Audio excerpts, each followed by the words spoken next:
Ladies and gentlemen,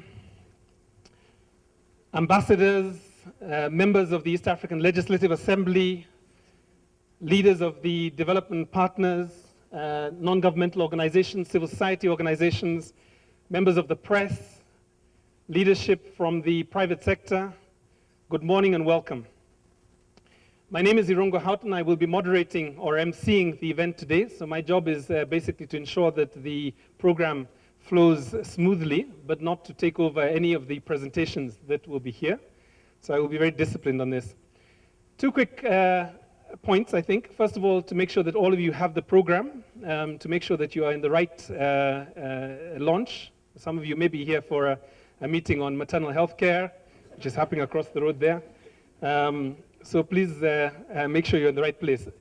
This morning is a great morning in some ways. It is often said that this century, the 20th century, was really the century of inequality between nations. The 21st century really will be decided on the basis of inequality within nations as well. And what we have this morning is a launch of a report that is a regional report. It is the Status of East Africa Report 2013, the future of inequality in East Africa. And it really goes to speak to the phenomena that we are all very concerned about, which is how do we ensure inclusive growth and relationships that are conducive for social stability, for prosperity for all, and for social justice. So it gives me great pleasure to welcome Ali Hersey, the Regional Director for the Society for International Development, to give us a welcome. And just before he does that, for those of you who are on Twitter, these are the people who will be accused of texting while in this meeting, but actually they are not texting, they're actually tweeting. And tweeting is a legitimate activity. Texting is an illegal activity for the next 2 hours. The hashtag that we would request that you use is hash SOEAR 2013. So SOEAR 2013. We have, there's no official Twitterer, even the language is a bit confusing. But we do have somebody who is actually taking notes from the presentation. So that person will be tweeting from our Twitter account, which is at SIDEA. So if you follow that also, you may not have to copy everything that people are saying, but you can also add your own voice to that. And we strongly encourage you to make this an international event rather than just for the very lucky of you who are here with us this morning. So without further ado, let me introduce once again Ali Hersey, the Regional Director, to welcome us, and he'll be followed by Lisa Karanja from Trademark.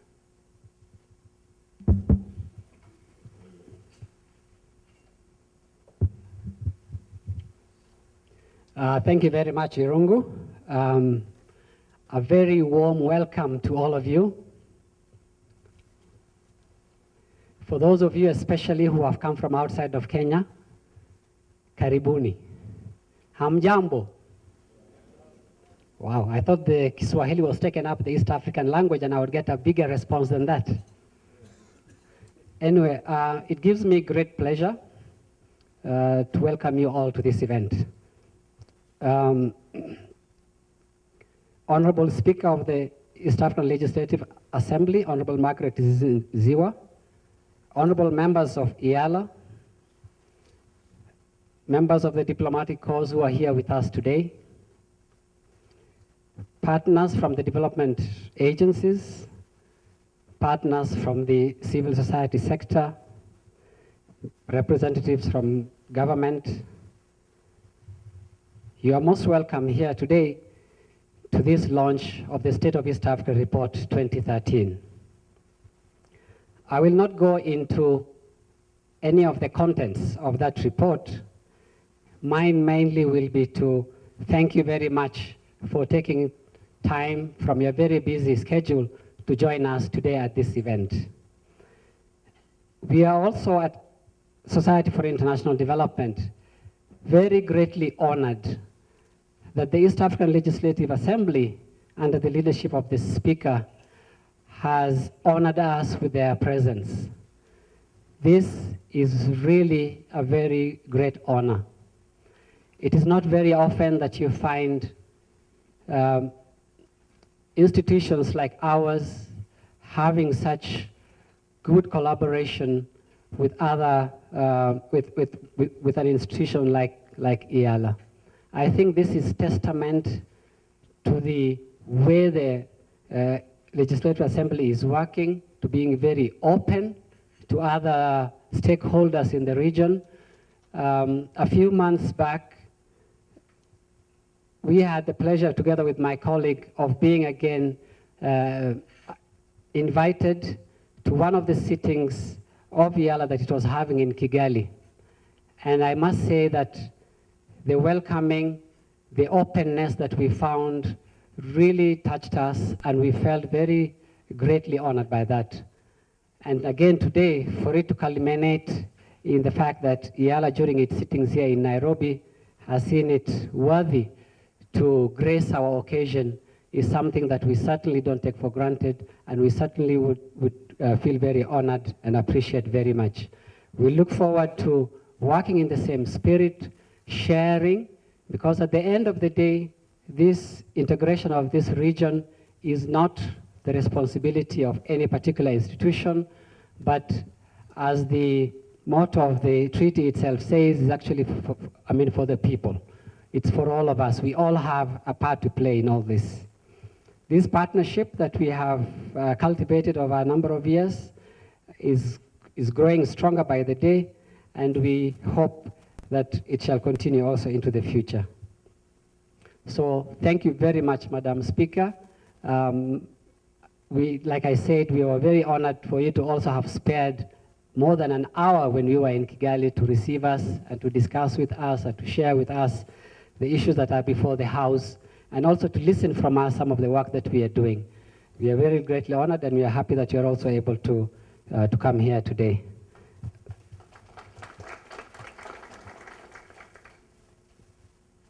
I would also like to thank our partners in this initiative, Trademark East Africa, who have been with us all through the journey. This relationship we have with Trademark is also special in many ways.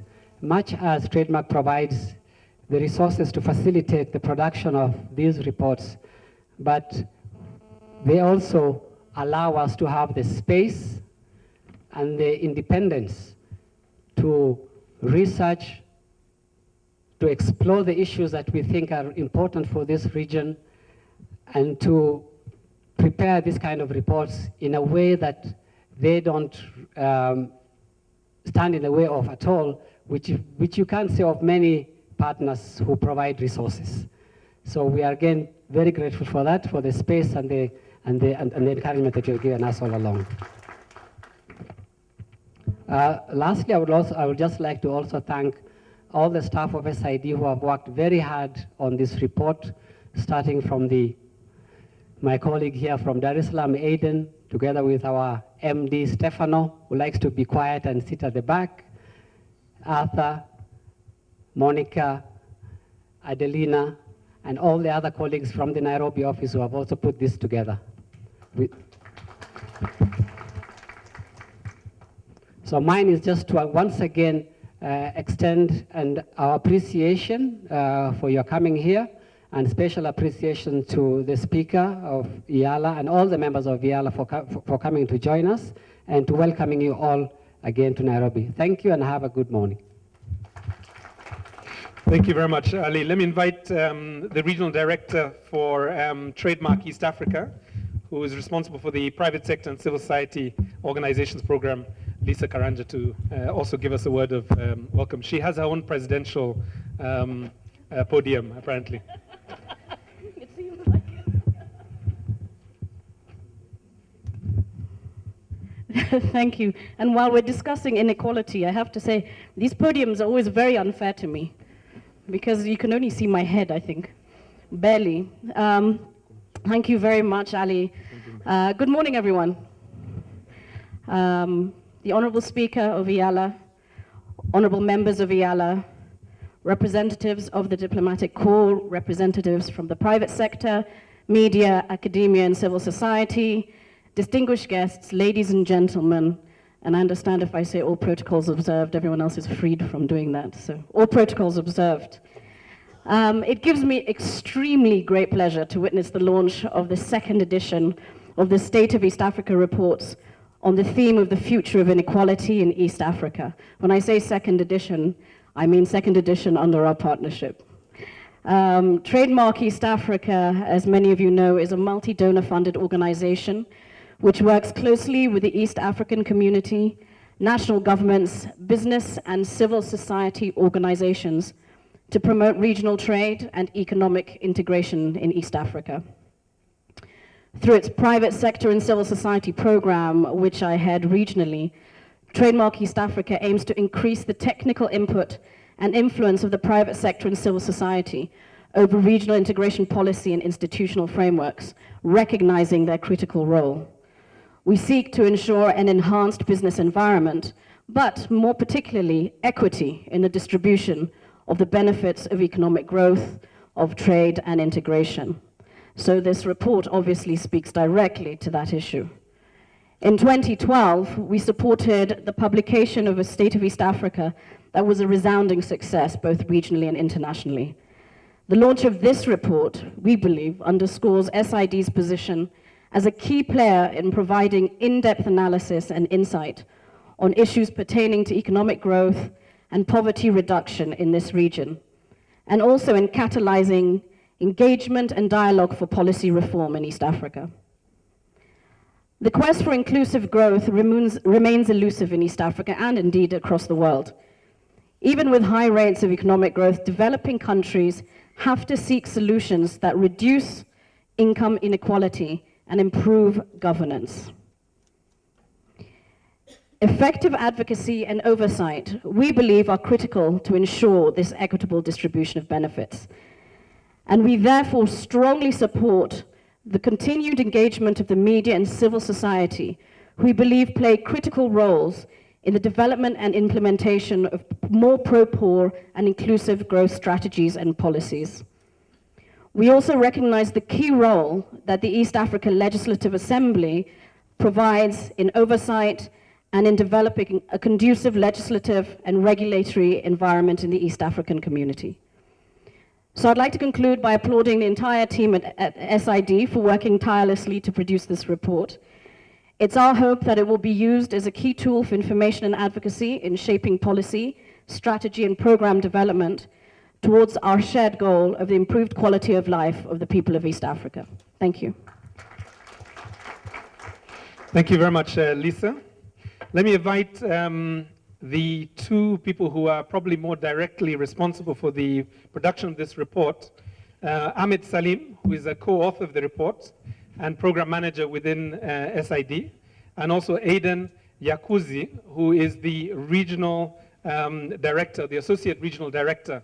Both of them are based in Dar es Salaam, so they have actually come to Nairobi for this event to brief us on the report, and then we will turn to the honorable guest of honor to launch it. And if you're wondering, you will get copies. Okay. It's not a virtual launch, so you have to go to the website. We'll just tell you the link. You have to go to the website. You'll get physical copies. I'm just monitoring Twitter, and apparently there are not very many tweets out here, so obviously you people are texting. So can you tweet, please? Oh, there's a concern about Wi-Fi, huh? Okay, great. If you have a problem with Wi-Fi, just raise your hands. Okay, all right, good. We will try and get some access codes for you. Okay.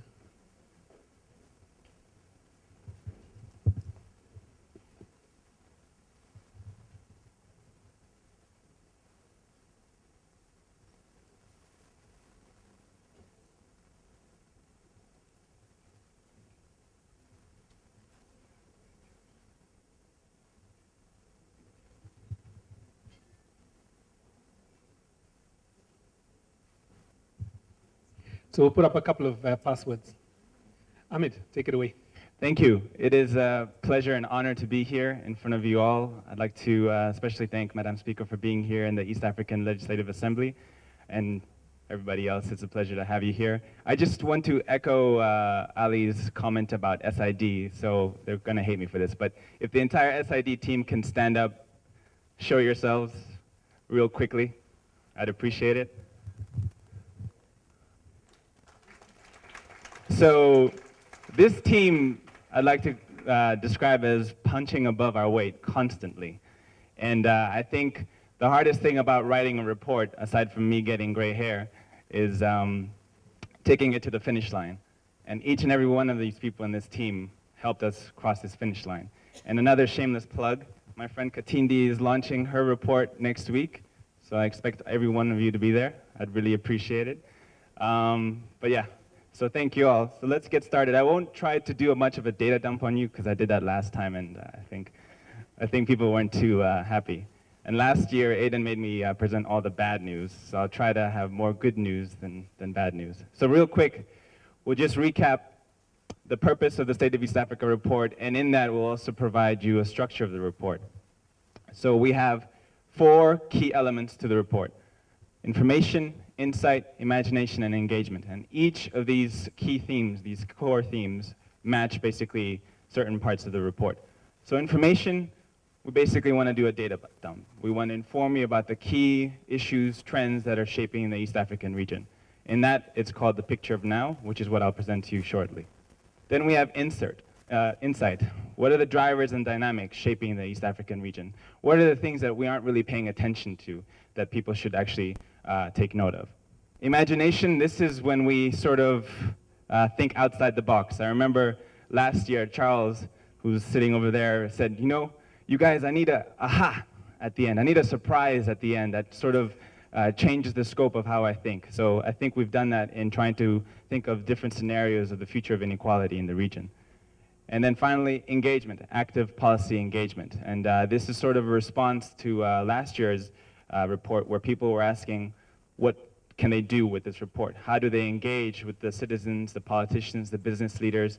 What do you recommend as SID? We don't really have policy prescriptions, but we have ways of you to engage with the issues that we address. So last year we launched the State of East Africa report, and here are quick facts about the report last year. The reason why I mention this is during the 14 public strategic engagements and conversations we had with East Africans, we were basically presenting some very decent facts about deepening integration. And in that, we also highlighted the high growth rates. And everyone was like, okay, that's great, but what does that actually mean? 6%, 7% growth rate, what does that actually mean? To put it more bluntly, why am I not feeling that 6%, 7% in my pocket? That's what most Wananchi have been asking us.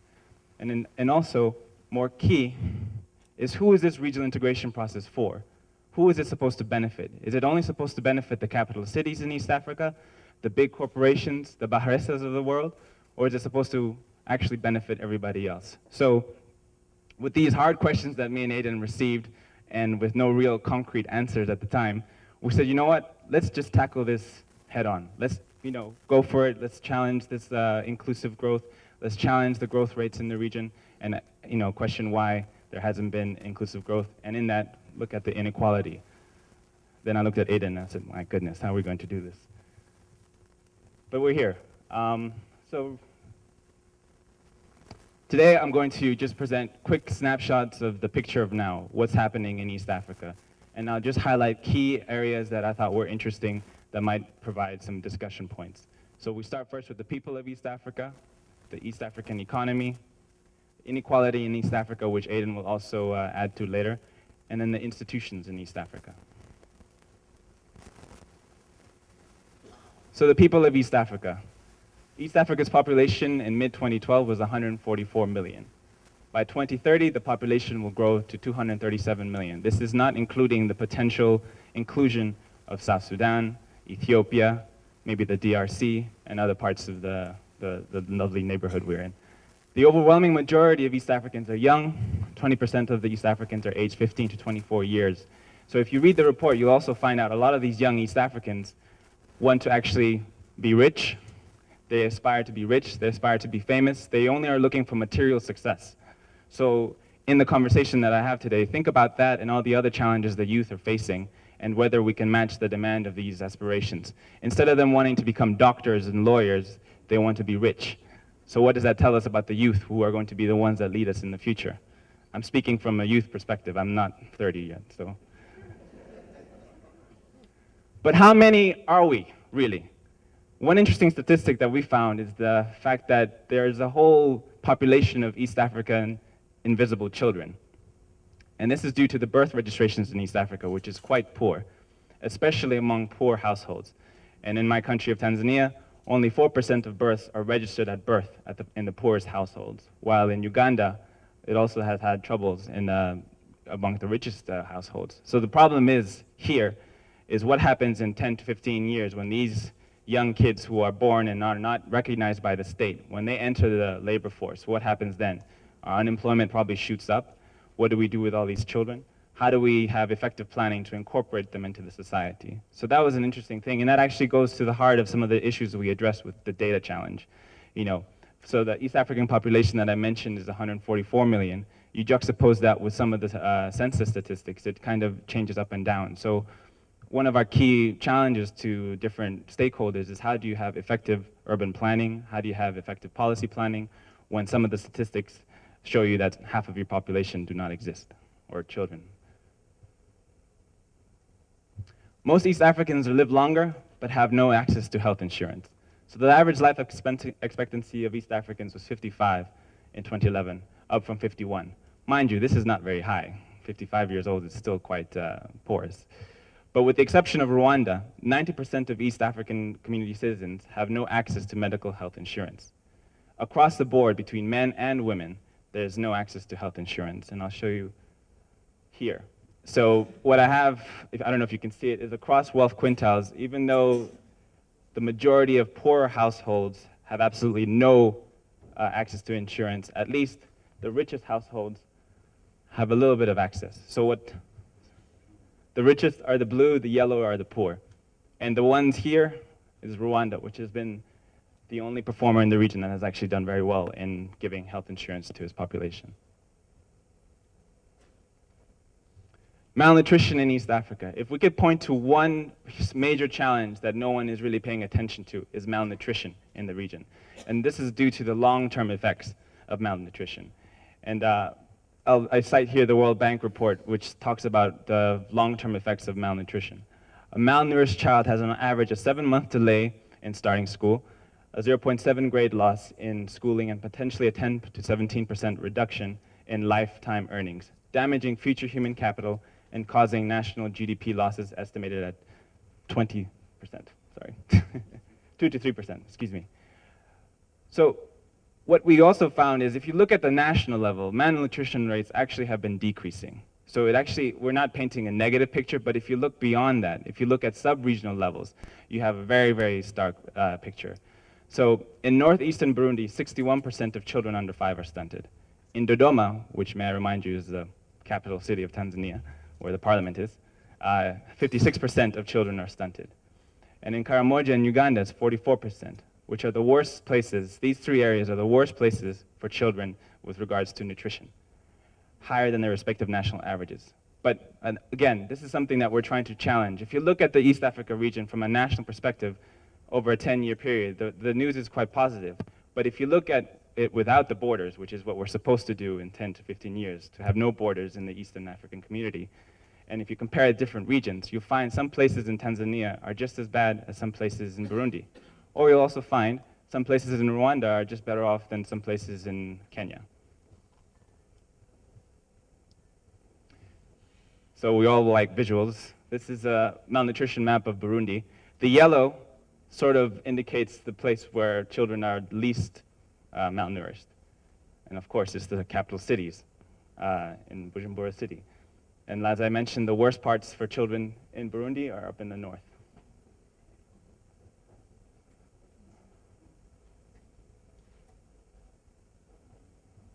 And malnutrition in East Africa and Tanzania, which is also quite disconcerting. I believe Tanzania is the only country, maybe with Kenya, where malnutrition rates actually increased over a 5-year period, according to the demographic and health surveys. So the red areas here, Rukwa, Mbeya, Iringa, Lindi, are probably the worst, and Dodoma, excuse me, worst places to have children who are nourished. And of course, Dar es Salaam is the yellow, which is, if you want to have a child who's nourished, you can have them there. finally Uganda. I just picked these three as a stark contrast because these three are the countries that stood out the most. So northern and eastern Uganda are fine, Kampala is fine, but Karamoja, which has been actually in the news a few months ago about I think 1.2 million children face malnourishment and chronic stunting. But what I want you to think before we get to the economy is just think about the long-term consequences of children who are stunted. So we've all been pushing the MDG targets of 100% gross enrollment rates in primary school. So these kids get into primary school, and if half of them are stunted, why are we surprised that most of them don't go to secondary school? Why are we surprised that they don't go to tertiary school? And why are we surprised when they finally reach the labor force, they can't get a job? So that's something that we want to think about, and as we move forward, we'll have more conversations about it. So the East African economy, we all know this. It's very good news. We know East Africa's impressive growth rate story is 6% average. Aside from maybe a small dip in Uganda, most of the East African governments and countries have impressive growth rates. But what does it actually mean? What's driving these growth rates? And this is sort of a snapshot of Uganda and Tanzania. The yellow is the services industry. So what this is basically, for instance, in 2012, if the average growth rate in Tanzania was 6%, what's the majority of that growth rate? What's actually driving that growth rate? You'll see the majority is the services industry, and then the industry sector, and that little small thing is agriculture. Now, when you think of services sector and industry, where are they mostly concentrated in? That was a question. Well, urban areas, right? So, but then most of the poverty reduction strategies for these countries and the rest of the region is on agriculture. That's how we're going to go through prosperity. And the concerning thing in Uganda, if you look at 2006, 7, and 8, and 9, the blue is agriculture, and it's not even there. So when we think about these growth rates, as much as it's impressive, what about agriculture? Which leads to the next question, who is it actually benefiting?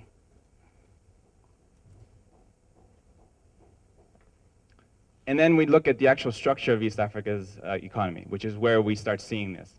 So for instance, in Burundi, between 2006 and 2011, the share of agriculture in Burundi's economy shrank by 12%.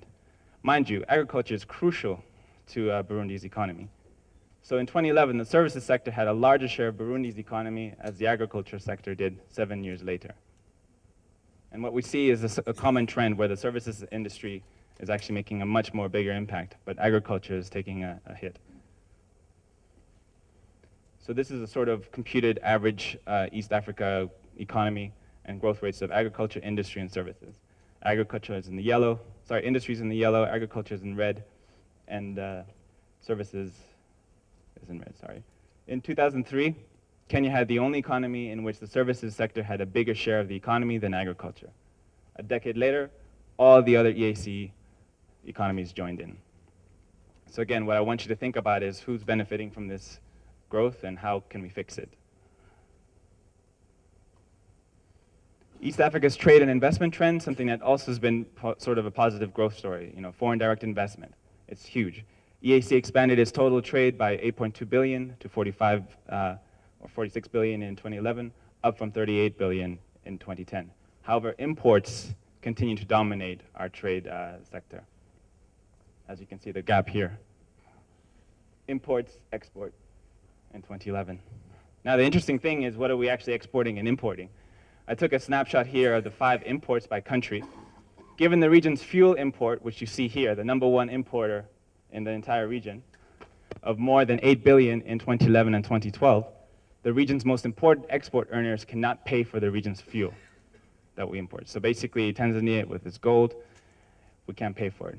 Some interesting things that we sort of saw here is that apparently in Rwanda, the 5th biggest importer is human blood, animal blood prepared for therapeutic, prophylactic, and diagnostic uses. I don't know what that is. But it's just interesting when you look at some of the statistics. It just shows some interesting trends. For instance, Uganda, which, for the record, I'm not sure, has a manufacturing plant of cell phones, has a telecoms and sound reporting here, which it imports. And then in the exports, we found out they export cell phones, which you can read the record and find out some more. So foreign direct investment.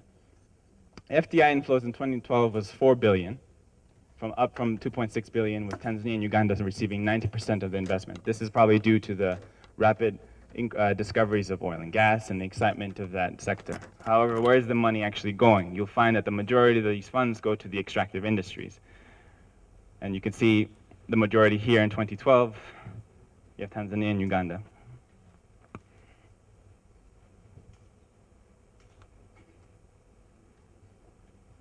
So a real look at inequality in East Africa, which is the major theme of the report, which me and Aidan will try to explore different angles of. So we just looked at simple things within the demographic and health survey. You know, the richest 20% and the poorest 20%. So these are the richest households versus the poorest households in the region. And we looked at the DHS survey is something that we use most of the time. So education attainment among men against the richest and poorest. Men with no schooling. So Burundi's men seem to have the lowest educational achievement in East Africa. Ugandan men in the poorest households have a higher chance of having gone to school than their counterparts in the same wealth quintile.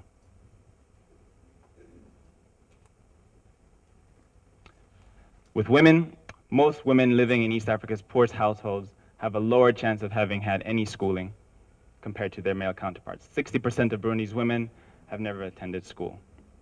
So I ask again, and I bring it up again, with the 100% gross enrollment rates that we always seem to be proud of, these statistics are something that actually diminish that statistic, and that we really need to think about quality rather than the quantity of people that go to school. Which brings to my next point about this World Bank, the SDI report, that takes a look at some really stark statistics about the fact that these schools are overcrowded. What are the conditions that they're learning in? So we use Tanzania and Kenya, which I believe the most recent SDI report is from Uganda. But things I want to maybe just flag in infrastructure, 3% of these schools on a national level have access to electricity, water, and sanitation, as opposed to in urban areas, which are supposed to be the better off areas, it's only 8%. Again, teacher absence rate from classroom. This is not the fact that they're out of school, they're just around school, but they're not attending the class. 68% do not attend school in urban areas, 53% in national, 58% in rural. So compounded with the fact that some of these children are stunted, compounded with the fact that some of them have problems even looking at their books because there's no power or access. In addition to the fact that some teachers don't attend school, what are we learning? What are our children learning? And how can we fix that? So this is also in Kenya, which actually fares a little bit better than in Tanzania. Kenyan children are scheduled to receive 30 more minutes of teaching per day compared to their Tanzanian counterparts. Tanzania compares very badly to Kenya, where almost 60% of all schools, rural, urban, private, and public, have access to essential infrastructure. And what I like about this Kenya SDI is that they compare public to private schools, which goes to the inequality and the access to education.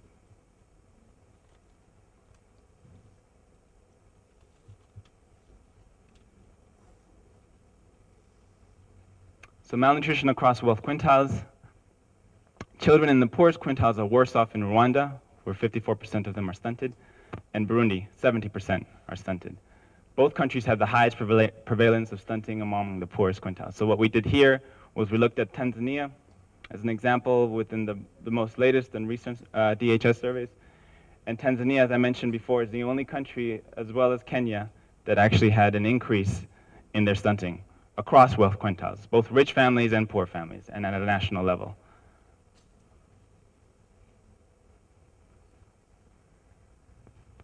So, in addition to that, I hope I haven't really disappointed and depressed everybody so much. So we take a look at real quick at the institutions of East Africa, what the surrounding environment of most of the people, the children and people that we're concerned with. What we found is the very institutions that are supposed to safeguard East Africans' well-being, safety, justice, are the most corrupt ones in the region. And this is a list by Transparency International. And what's interesting is a few weeks ago, me and Aidan were in Addis for the Mo Ibrahim Foundation Governance Weekend. And the overwhelming trend that they found is the fact that despite the fact that Africa has growing economically in a positive trajectory, internal security is the big challenge that needs to be addressed. So the feeling of safety among people is the issue.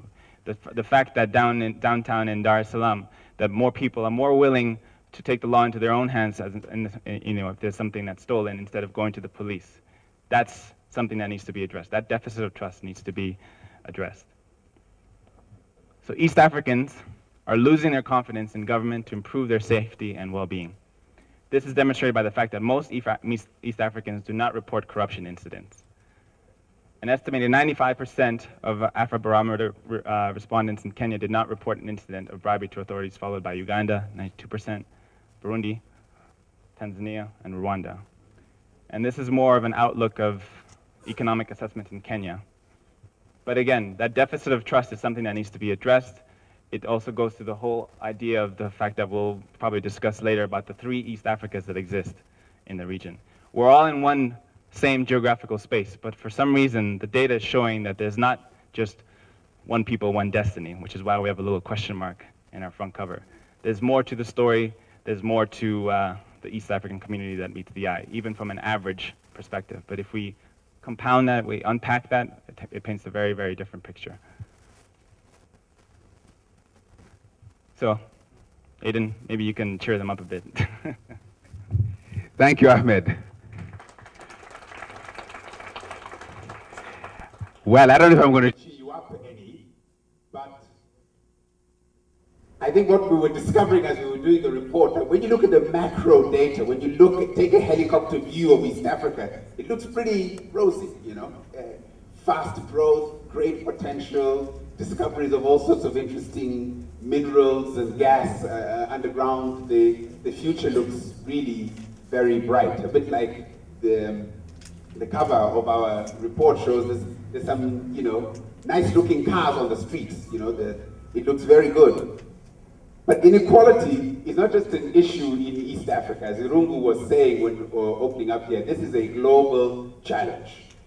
This is a global challenge that I think we're only now beginning to understand what it looks like and what its implications are. And what I want to do is share a little bit. You'll forgive me for doing a little bit more data stuff, but I want to introduce to you the Palmer Index. Who's heard of the Palmer Index?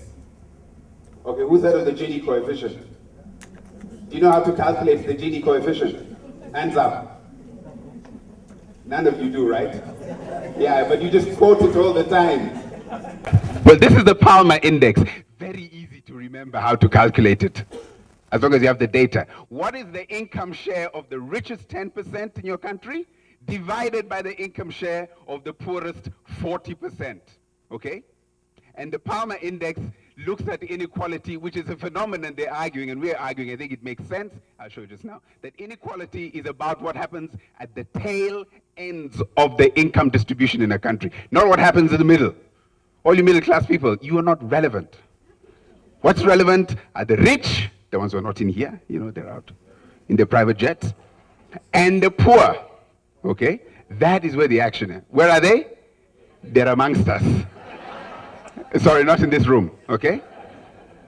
So, what does it look like for East Africa? These are the trends in East Africa's Palmer Index, okay?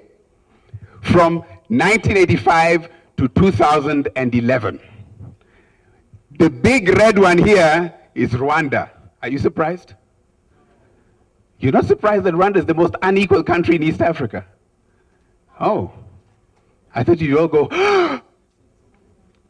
but it is. It went from being the least unequal to the most unequal, where the top 10%, the richest 10%, earn 3.5 times the income of the poorest 40%. Kenya seems to have a huge cliff fall, but it's trending in the wrong direction. Yeah? Inequality is getting worse. Uganda has been fairly steady, around 2.3 over that entire period of 1985 to 2009. We've got the data. Burundi is the least unequal, and Tanzania is somewhere in the middle over there. Okay? But this is an interesting look at how inequality has been trending across the region just by looking at that Palmer Index. You read the report, I shall examine you at the end of the presentation. If we were to take, and what we like to do at SID really is to rub out the borders, especially in our minds about East Africa. It's very hard because every time you cross the border, you have to show your passport, declare your intentions as to what you're going to do in that country, and promise that you will leave when your time is over, right? But if you're to take East Africa as one federal republic, which is what the treaty is enjoining us to imagine, right? So we're imagining it in 2013. We may not be alive to see it in 2063 or whenever it happens, right? So this is what the income distribution would look like when you take the income distributions of the individual countries and you group them together. These are the rich 20% over here, okay? And here are the poorest 40%, way down over here. And I like something I was watching on, how many of you heard of Hans Rosling, Gapminder? He does some very interesting things with his data. So he says, if you're poor and you were to stand over here, you can see way over there how the rich are living, right?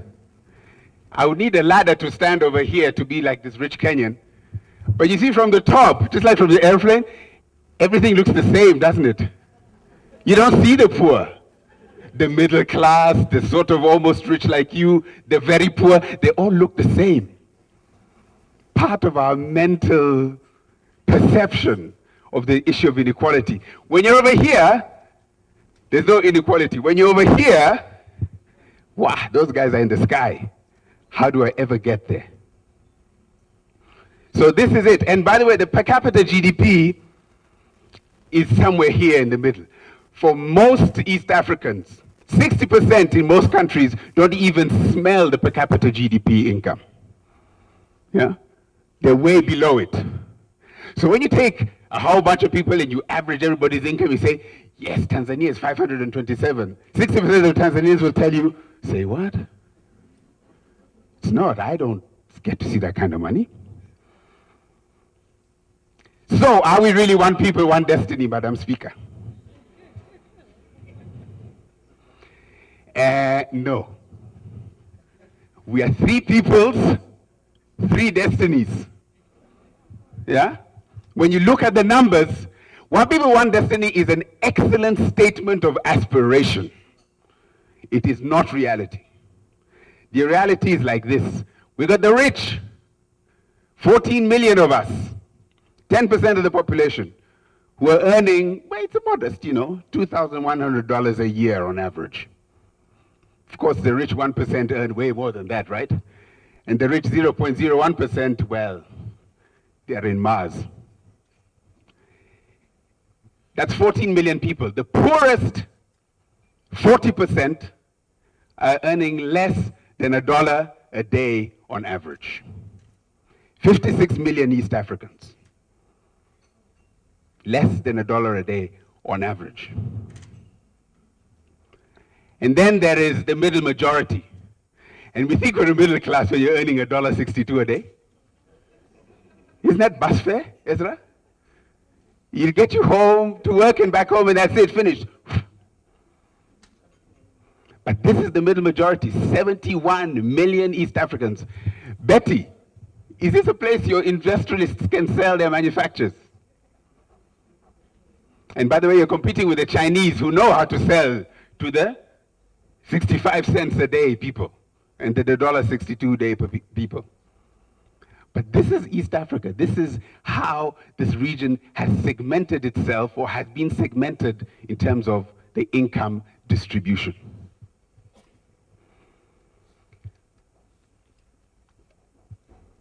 I think it bears repeating what Ahmed was saying. Why is this the case? What is driving this? And we think there are probably very many drivers. Say, you're poor because you are lazy. Or you are poor because, all sorts of sort of personal explanations as to why you are poor. But we're trying to understand more systemic, more structural reasons for this kind of inequality, because we also think that there is a way we can tackle these. Not easy, but I think there's a way we can tackle these. That's why we highlight them. Number one, evolving structure of the regional economy. Most of us make our livelihoods in the agricultural sector. We all know this. But the agricultural sector is becoming less and less important in terms of its own contribution to the monetary value of the region's GDP. Look at Burundi. Everybody looks at Burundi and say, that's an agricultural country. No, it ain't. It used to be in 2005. In 2012, it's a service-driven economy. Can you change your mind about Burundi now? But are the Burundi ready? Or are they consistently being kept thinking about improving agriculture, when the real action that contributes to Burundi's economy and well-being is happening in the services industry? Yeah? You saw those growth trends there. The thing that is hiding is that the services have been growing at twice the speed of agriculture. Twice the speed. So you can imagine if you're running in a race and you're a farmer laden with your gunia of whatever it is, and the other person is a banker with their iPad, and we're running a race, they're running at twice the speed you are to get to that goal. You are struggling. The agricultural sector in East Africa is struggling to generate value for those who use it for their livelihood. Very, very hard. And so they're being left behind. The value of their labor is shrinking every single day. Can they get out of it? Well, malnutrition. Again, it bears repeating because this is systemic and it has very long-term implications. You saw 10 million East Africans, children are malnourished. For them, their future is cast in stone. Up to 20% lower income over their entire lifetime. And unfortunately, they pass this on to their own children. And so on and so forth. This is an intergenerational challenge.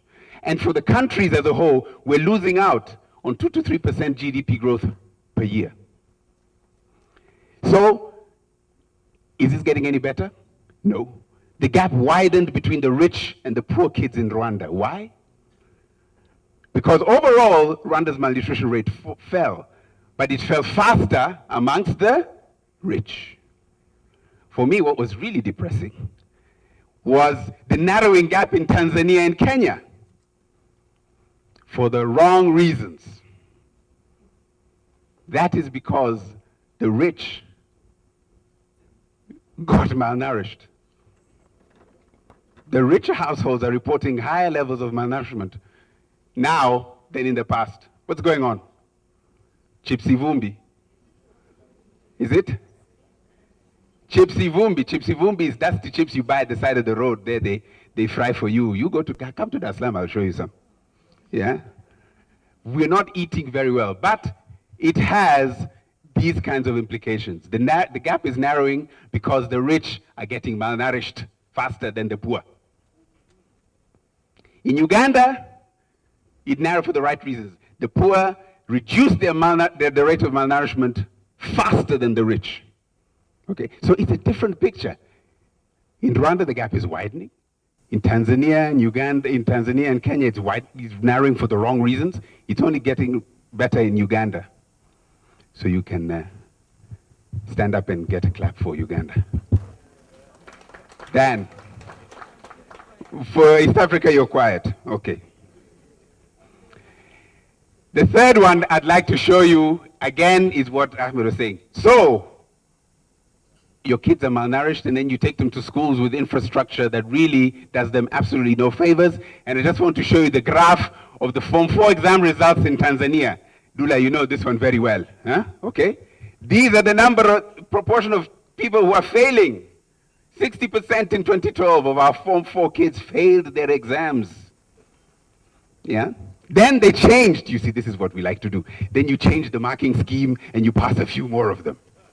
After being a political outcry, we're playing politics with our education. Yeah? It's a bit dangerous because they'll come out of there, and I'll mention it in the story coming up here. But if you see the expenditure in education in Tanzania, it also follows the yellow line. So you spend more and you fail more people. So what's the future of inequality in East Africa? These are some of the key drivers. We looked at the universe of possibilities and the driving forces that might shape this. And we put them on this simple axis as a way of trying to remember. The up and down axis is the degree of equity. How much of our national output and economy are we sharing specifically with the poorest 40%? Okay, not amongst all of us, with the poorest 40%. The horizontal is how are we including the excluded, the marginalized 40% in the production and rewarding them for the production of our economic output. So over here, you exclude them and you leave them very little, okay? This is the winner takes all scenario, future. Growth, you get lots of growth, 6%, 7%, etc., but you are excluding the poor and they end up destitute. That's one. Second one, we call social bribery here. You include them in the process of growth, but you don't share equally on the benefits. So they work, but the productivity, you keep all of it in your pocket. So we get growth with widening inequality gap. Maybe not dramatic widening, but certainly it's not closing. The third one we called transformation, where the poorest are included in the process of growth. They are also disproportionately rewarded in some sense for their effort. So you close the gap between the rich and the poor. I could tell you the stories, but you know what? I shall let you read the book. Where is it? Okay. You can read the stories. But me just to give you a hint, because you are EALA. In our stories, our future, we imagined EALA playing a very crucial role in leading the transformation process. Do you want to know why? All those kids who failed in school, who continue to fail, they get fed up with failure. And they start a campaign. Choma Cheti. Because the Chetis are useless, they can't get jobs.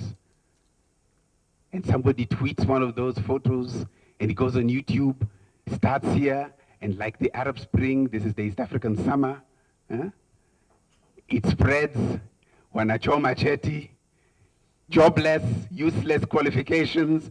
Eventually they end up going to block. By the way, you only have to block 2 places in East Africa to bring us all to our knees. That crossing at Kigamboni there, and that crossing at Likoni. All of our wealth comes in and out through that. It must be no longer than 100 meters or 200 meters. All of it, can you imagine? 95%. So if students block that, students do not please tweet this. If they block those things, I'm not inciting, I am imagining, okay? I'm speculating. If they block those 2 narrow entrances to this region, we're in trouble. So EALA, be mindful of this possibility. So your role will be, in my story, to call people together and say, you know what, we must pass a binding East African legislation guaranteeing 30% of publicly funded procurement to young people under the age of 35 and women. Okay? You guarantee that? They stop chomaring cheti, they open the gates to the gateways to the region, the economy grows, but they have tasted the power of collective action. And it leads to transformation, from an outward orientation to an inward orientation and towards minding the gap deliberately between rich and poor. Let me end up with just some kind of agenda for active engagement. The purpose of this report isn't just to entertain or just to inform, but hopefully to encourage people to do something about some of the issues that are being raised in a real, positive, constructive way. So 3 areas we thought to put out there as policy areas with some options to think about collectively. Number 1, remember the changing structure of the economy, which is leaving a lot of East Africans out? We need to look at it very carefully. We need to strengthen the local economy, diversify it. The top 5 exports are mostly agricultural, and they're exports. How about integrating sectors so that domestic demand is also catered to and generated? In other words, you grow and you manufacture for East Africans, because after all, That's where the jobs come from. You multiply growth poles. Growth mustn't just be happening on the corridors or in Nairobi or Dar es Salaam or Kampala and Jinja or in other places, Mwanza and Mtwara and Kisumu and Mbarara. Yeah? Agriculture, manufacturing, light or heavy, can happen in those processes and facilitate market access. Infrastructure is only one way of facilitating market access. Information is another. Coordination is another. Facilitate market access so that the mama who grows her beans in Bukoba can get them to Kigali where they need it to be cheaper than they are currently. But if they're stopped at the border, both of them lose. Raise domestic demand. Generate players, economic players who are skilled and competitive and fit to run. They can compete in the market, a bigger market. Increase value addition. Any World Bankers in here? No? World Bankers, oh, yes, hello. You guys don't like industrial policy very much, do you? No. They don't like governments to choose winners. Although Korea did. They're now called Samsung and LG. But we'll do soft industrial policy then, not hard industrial policy. Okay? Soft industrial policy. Capacity building, you do better coordination, you do special economic zones, you do all sorts of things like this. But don't pick winners by giving this one preferential tax treatment and that one preferential tariff treatment. That's not fair. So you do soft industrial policy and you generate regional value chains. So that's one side. Social policy, 3 challenges face us. Number 1, managing expectations. People, when you promise people a laptop per child, you are raising expectations that they will get that laptop. When you promise them free maternity, they expect to get the service levels at Nairobi Hospital. Free. We're lying to the people. You can't afford it. But they will expect it. We have to, in education, choose between quantity, shule zakata, and quality. Yeah? In Tanzania, every ward was to get a secondary school. You saw the pass rates, right? Oh no, the pass rates were doing this. The failure rates were... You have to choose between quantity and quality, and there is a trade-off to be made, and this is a social conversation that needs to happen. Who's going to access it? Who's going to pay for it? Which brings me to the second question. Who's going to pay for it? Expanding the tax base. You can persuade or you can compel. How do you persuade? You remove all of those barriers to registering businesses and paying taxes that harass small traders. But you see, of course, sometimes certain people think it's easy to go with a rungu and people beat people on the head and say, pay your taxes, you pay your taxes. You go to the hawkers on the street and chase them away because they're not paying taxes. And then we need to explore new delivery mechanisms. Is it okay for the public to finance private schools or private clinics? In America, they call these the charter school movement. Should we have it? Public money going to fund private schools as long as they meet certain standards. They have public children. So it's a new way of thinking about cooperating between government, private sector, civil society or NGO who provides services and the communities around there. Almost time, okay. A final one is the political dimension. This is your field. The concept of the democracy, making the ballot box potent, going beyond the ritual, the theater of elections every 5 years, and then nothing happens, or very little changes, in terms of really empowering the voters to recall their employees. A developmental EAC. Should we, let's put aside soft industrial policy, let's do hard industrial policies and choose winners and have a deliberate economic strategy that is going to build this industry and is going to finance that particular sector and is going to generate these particular jobs directly. Because you know what, we've tried nudging and it doesn't work. developmental EAC. And the principle of subsidiarity, can the center let go? What do we mean here? Can central government devolve to the local government, not just the responsibility for results, but the authority and the money to make those results happen? Some would say, this is a danger to the integrity of the nation.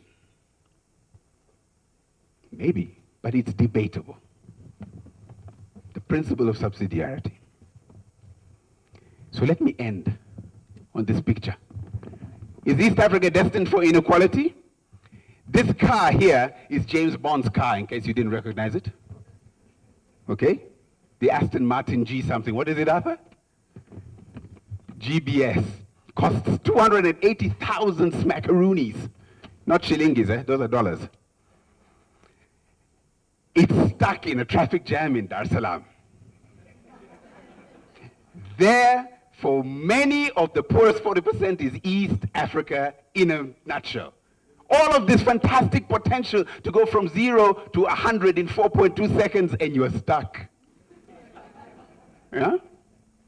Outside is the future of the region, peeping into the possibilities of that wonderful existence at the top of the pyramid. He's only peeping now. What he's got in his back pocket, if you can't see, is just a malapa. It's harmless. Next time, when it's bigger, it might be a bit harder to break into that car and steal the $10,000 smartphone that's sitting on the side seat. For me, the favorite character here is this East African here. Using his ingenuity, his strength, to navigate through the traffic jam. He's going to get to where he needs to go much faster than James Bond. Yeah? There is a solution to this traffic jam. What do? You improve public transit, right? You improve public transport. You put the Dar es Salaam Rapid Transit. Buses, lanes which are not allowed for the James Bonds to drive on. Make it affordable, and everybody gets to where they need to go affordably and comfortably. Have you not equalized the issue? That boy, the Malapa, can get onto that bus. That young man, instead of struggling to find a way through, can also get onto that bus, and this guy can leave his car home and drive it on the weekends. So, we're not destined for inequality. I think the solutions are there. What we're trying to offer as SID is this holistic picture, is to try and connect the dots between what we're seeing at the macro level, at the microeconomic level. What does this mean? And ultimately, what can we do about it? Thank you for your attention. Thank you very much. Thank you very much, Ahmed and Aidan, for that comprehensive coverage of the this year's State of the East Africa report. I tried to switch on my phone a minute ago, and it said RAM dump.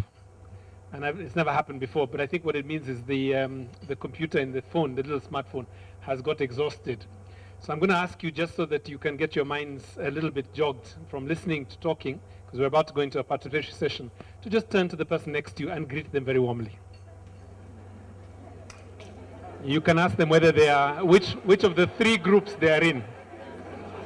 The rich, the moderately rich, and the poor.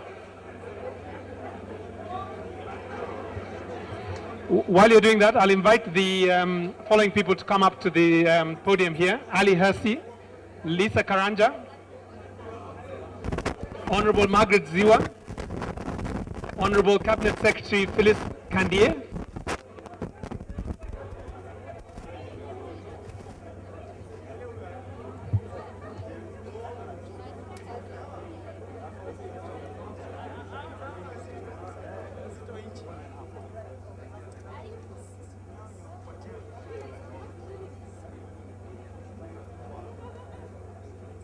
Okay, we're about to distribute the copies of the report, and I hear from the Cabinet Secretary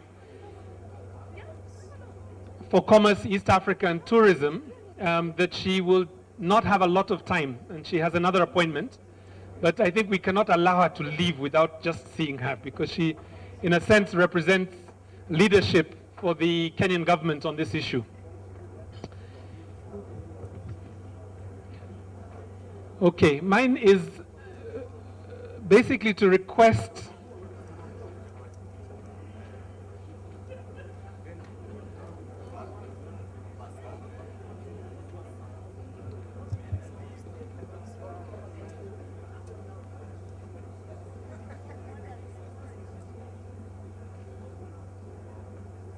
very much. I promise that we're about to open up the conversation so that many of you who are sitting here can also participate.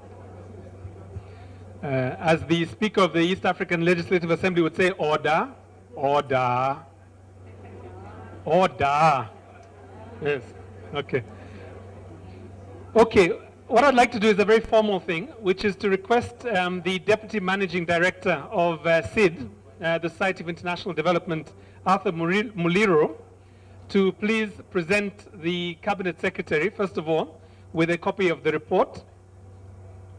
And in so doing, we hope that we will be able to see this analysis translate into action and policy. So thank you very much, Honorable Cabinet Secretary Phyllis Kandie. Cabinet Secretary in charge of Commerce, East African Affairs and Tourism. Okay, this is a tweetable moment. And I know the Cabinet Secretary is actually very active on Twitter also, so I hope that somebody gives her that photo so she can tweet it as well. Thank you very much, Honorable Cabinet Secretary. I'd like to also ask Arthur Muliro to please pass another bundle to the guest of honor, Honorable Margaret Ziwa, who is the Speaker of the East African Legislative Assembly. She is the woman with the biggest voice in East Africa because she is the Speaker of the region. And actually, it's really great to have two women leaders on this panel, actually.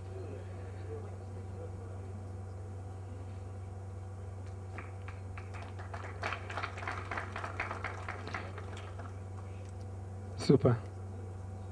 Thank you very much. And while we're here, actually, let's do this as well. We have another woman leader from a different sector, and that is the Chief Executive Officer of the Kenya Association of Manufacturers, Betty Maina. So I will ask her to receive a copy of the report in that capacity. She has another capacity which we will release in a few minutes, but you can take one. And you may need to come down for purposes of the national and regional media.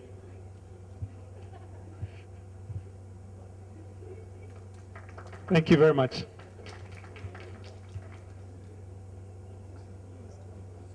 Okay, this is the photo movement over for the moment.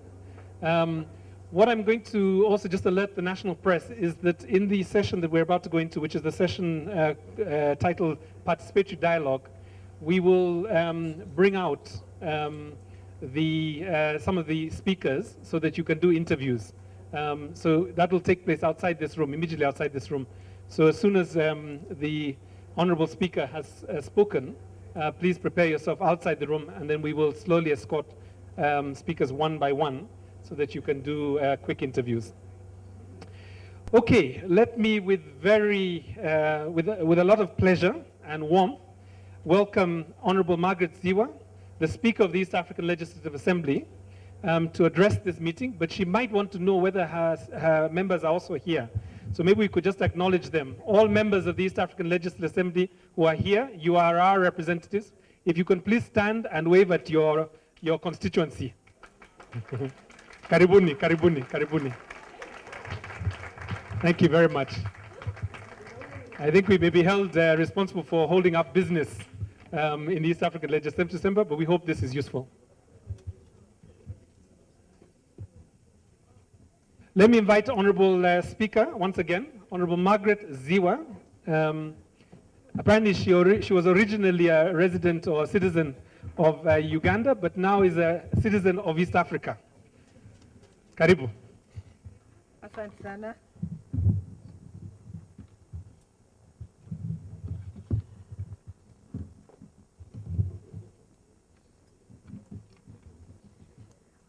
Honorable Minister.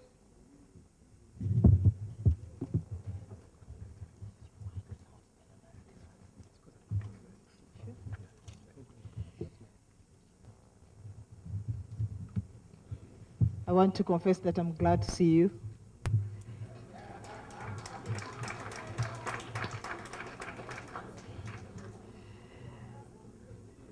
The Regional Director of SEED and the President, my friend Ali, members of the High Table, honorable members of the East African Legislative Assembly, honorable members of the international community, members of the press, ladies and gentlemen.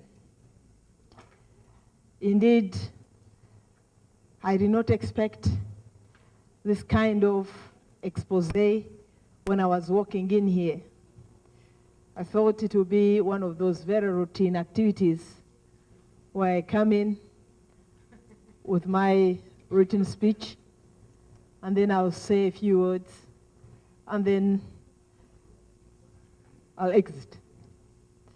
But I want to salute the presentation we've just had, which is an insight of the report which is about to be launched today, and say that it is a mirror into East Africa.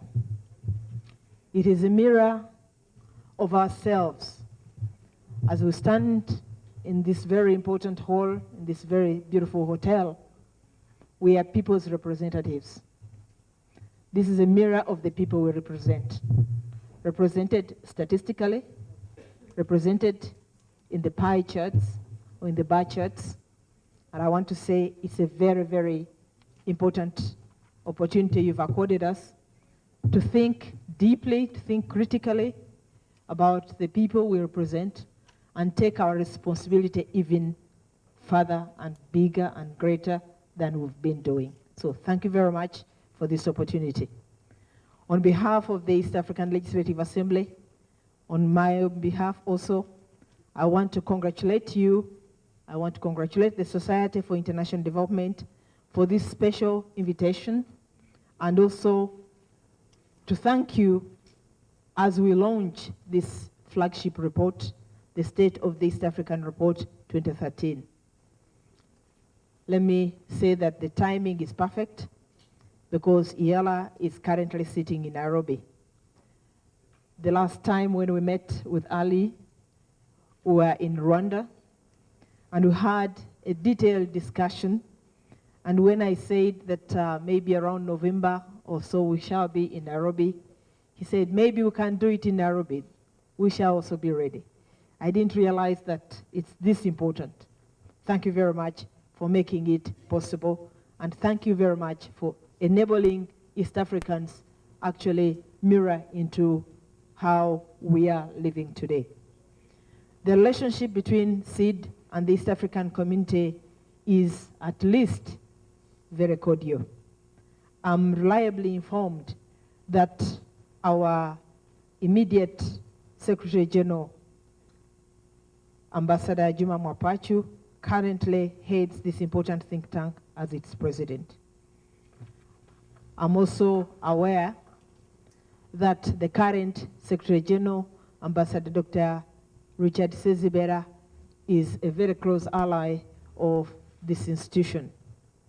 And this now brings us to appreciate the kind of work you're doing because you have the right people with you into helping East Africa appreciate its position.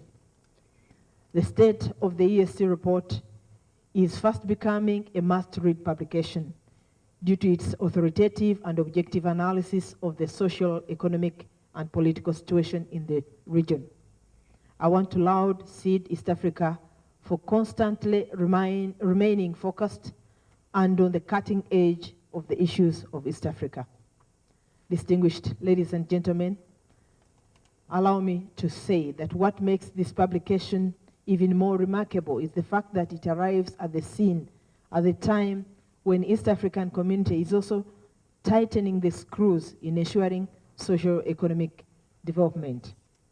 This year, The report's theme revolves around inequalities in the region, raising the number of strategic economic, social, and political questions with the aim of engaging all East Africans, maybe to make them more robust and maybe making them more nearer to the aspirations of every human being.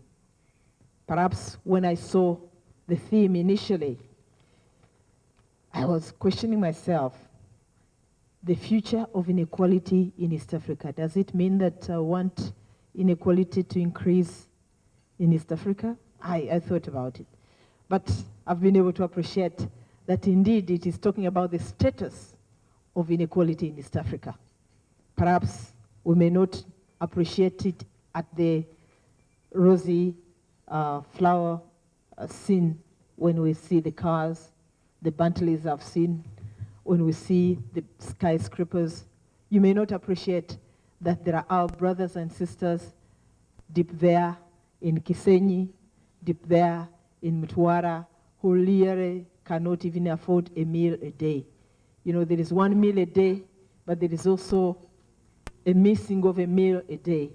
And in other instances, it's not because they don't have the food, but maybe because they even don't have water to prepare that food. These are serious situations, and they are real.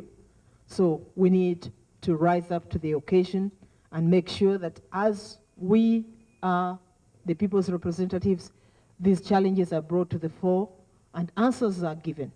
And answers, solutions are provided, not just by social or civil society, but by also the governments which we represent, and the governments who always bring agendas for people to vote them in offices. Allow me also to say that integration is becoming a buzzword in the globe today. I'm proud to be an East African, and I know my friend said I used to be a Ugandan. Today, I'm an East African of Ugandan origin. And of course, allow me to say that it's often stated that this region, our region, the East African region, is the fastest growing regional bloc, which is true. Today, the region continues to record impressive growth.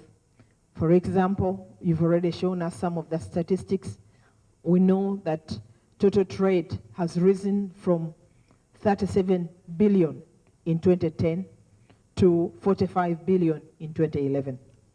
We also know that the inflows in terms of foreign direct investments have also risen from 2.6 billion to 4 billion in 2012. Allow me also to say that a casual glance of Nairobi City also reveals exactly that there is a lot of development. When you look at the skyscrapers, and I want also to salute the improved infrastructure, the northern bypass and the other bypasses all show that there is vibrant development. Of course, this is very, very optimistic, but we also appreciate that the day-to-day living of an ordinary Nairobian is not that glossy. About 2 days ago, we had an opportunity to meet His Excellency Evans Kidero, who is the governor of Nairobi City. At that opportunity, he was able to give us an opportunity to appreciate some of the challenging statistics of the city. Perhaps I could quote some of his revelations at that time. He told us that 7 out of 10 persons you see walking on the street are jobless. He also told us that 6 out of 10 of those people you see live in informal settlements. Also, he told us that the largest population, who are the youth, constitute about 8 out of the 10 persons you see. Of course, most of those are jobless. This is the kind of picture we must now put our minds to in order to see how best can we improve their status of living. The analogy somewhat compares also to other partner states. It's not just in Nairobi, also in Kampala, in Dar es Salaam, and other cities or other townships in the region. We must appreciate that at the international level, the UN lived the Millennium Development Goals, and we know very well that the year 2015 was the year geared towards the achievement of these Millennium Development Goals. But of course, as we know, the time is ticking very fast, and we must appreciate that both at the micro level and the macro levels, the data is not improving, or maybe it's not that rosy. This is the time for us to know how or where to place our energies. The task of securing our economic future is not exclusively a responsibility of EAC alone, or maybe our governments per se. It is all our responsibility. And I want to add that we allowed and appreciate the international community who partner with our governments into improving the people's welfare. As the region, we know that as we develop, the economic stimulus programs must be appreciated and must be lauded, and our people must be mobilized to join in them. I want to take the opportunity to salute, for instance, here in Kenya, the Uwezo Fund, which was launched by His Excellency Uhuru Kenyatta, which is an initiative where small and medium enterprises are given the chance to incubate and maybe an opportunity to catalyze innovation and create employment for the youth. Such measures should be replicated in all the partner states. I want also to say that the region needs to ensure that quality is not compromised. Yesterday we had an opportunity as a House to debate the report of the Committee on General Purpose, which took off time to visit the Inter-University Council and the respective ministries of education to see the process of harmonization. But one thing came out very clearly: we are not anywhere near harmonizing our education standards. And also the quality of our education, instead of improving, is drastically falling. And I think that is very, very worrying when we know very well that the Common Market Protocol is in high gear. We expect and envisage movement of people and movement of labor. And in the movement of labor, we also envisage that our children will be moving with their parents. How are we going to see them fitting into other areas where the parents would have moved in case the labor has moved? So these are the challenges we have, and I think we need to focus on them directly in order to see that we guarantee what I would call a status of integration of East Africa. The region, I would say, that is on the fast track of integration, but we have also to know that we don't compromise on quality. We know also, I should say, that there is other cancers which are eating the social and moral fiber of our people. The cancer of corruption. At times we don't want to say it loud, but I think it's important that we put our minds on it. It is one big cause of inequality among us, the people, among us, the society. If the right amounts of the right resources went to the right places, I think we will not have the kind of inequalities we are experiencing today. I want to conclude as we proceed into this very interactive session by appreciating this very important report, by also saluting those who have supported the production of this report. Let me salute Trademark East Africa and all those other partners who have come out to ensure that this report is published. Allow me also to say that it's not always, or we do have challenges at times also of availing the right literature, availing the right statistics in this part of the region. Currently, as East African Community, we normally publish the East African Community Report. But of course, as you are aware, it doesn't reach out as much as it should. And at times, it presents the rosy side of it. And this, I'm expressing this to the Honorable Minister of ESC, who is in our midst. We need to have more statistics. People need to appreciate where we are in order to give us chance even to improve better. As I conclude on my remarks, allow me to salute SEED for this very important job, and also say that EALA is challenged, but by what we've heard, and also more importantly, it has been given a challenge of internalizing what these statistics and data mean.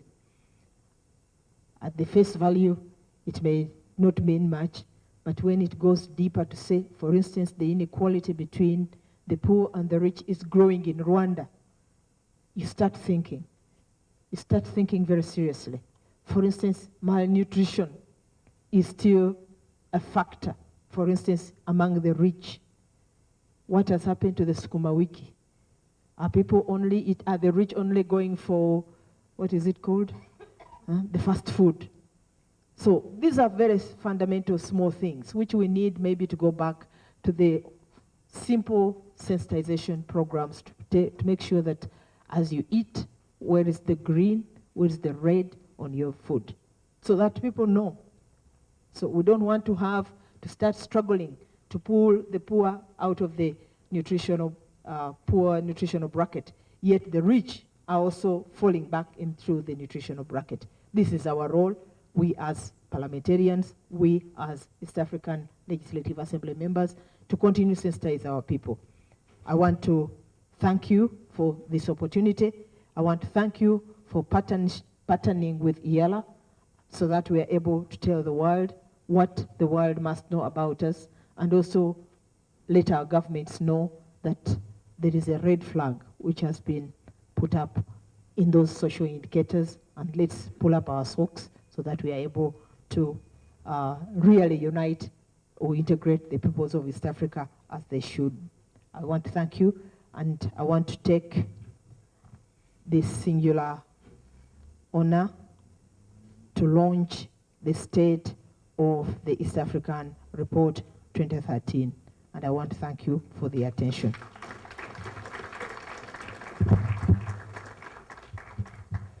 Thank you very much, Honorable Speaker. It is often said that leadership is either one or two things. They are either thermometers, which means that they simply reflect the political temperature of a country or a region, or they are barometers, which is that they are actually able, with vision, evidence, to be able to set the political direction for their populations, with, of course, the adequate consultation. And I think in both the Honorable Speaker and in the Honorable Cabinet Secretary, we have two barometers who are actually providing leadership, not only for the countries that they come from, but for the regions. You don't believe me? Can we have a round of applause for the two of them? Thank you very much.